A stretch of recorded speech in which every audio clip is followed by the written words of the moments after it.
Hey, welcome back to the Profit Builder Unscripted. I'm super excited you're here. And today we're going to be talking about how do you delegate in a way with your team to ensure that they actually produce the results that you want. So let's jump in.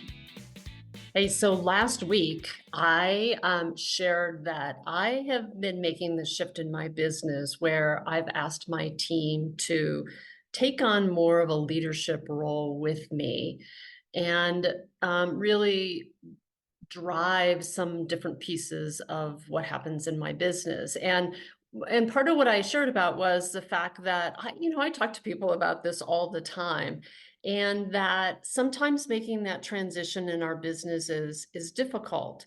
And so just like this week, I just wanted to talk about like, what did I notice? What have I noticed since I made that request? It's been about a week since I made that request to my team. And what am I noticing about myself? And what am I noticing about them? So first of all, one of the things that I had asked somebody on my team to do was to do this whole section of writing that I didn't want to have to like micromanage it anymore. And I was like, I trust you. We've been, talking about this for a while and training about it for a while. And earlier this week, Dortha sent me, a note saying she was working on something. And I said, hey, why don't you send it to me and I'll look it over and approve it before you publish it. And then about an hour later, I was like, wait a minute. Like, I just told her last week that I was not going to micromanage this process anymore. And part of what I realized too at that moment was I had said, I want you to handle this, but I also realized that I didn't necessarily give her like a full description of what it is that I wanted to happen. What was my intention? What was my goal, my intended outcome in that particular communication? And it made me realize that one of the things I think can be really helpful when we're asking people to delegate on our team is to be, or when we're delegating to somebody on our team, that we're really clear about, have we given them the complete instructions they need in order to be able to execute in a way that we would like them to.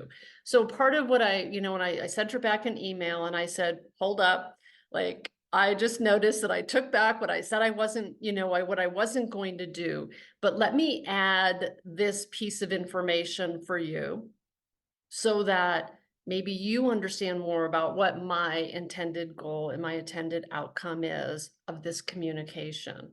And so I kind of gave her an overview of, hey, our goal is to communicate this information. My intention is to people to hear it from this place, to be able to take some action on it. So I kind of gave her some more information about, if I was sitting down and writing it, what would I first do? I would first be clear about what's the intention of this communication? What do I want it to communicate? How do I want it to land over there? And what's the goal, right? What's the goal? Is there some action that I want people to take? And so I communicated that to her. I sent that to her in an email and I said, you do not need to send it to me for review. I trust you, like just needed to catch myself. And I sent it to her and I just said, but here's a little bit more information. The next day I got this email and it was spot on. Like it was probably better than the email I would have written.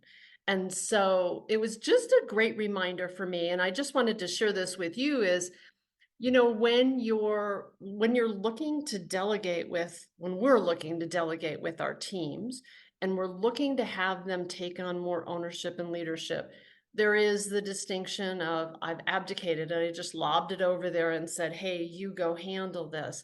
And then there's delegating in a way that we provide them enough information that they understand what the intended outcome is, what the intended goal is, what our intention is and what we want to have accomplished and what's the result we're after.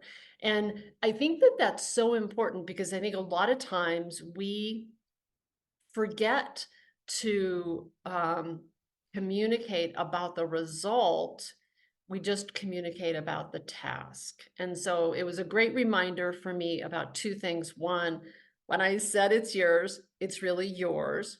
A. B, to give her enough information, I gave Dorothy enough information that she was able to do a great job and that she understood what the intended outcome or result was. So maybe there's something in that for you as you're looking to, grow your business and grow your team and have people around you take more ownership, that this is just one of those little pieces for us to remember of A, don't take it back, and B, how can we be really clear about what the intended goal and outcome is?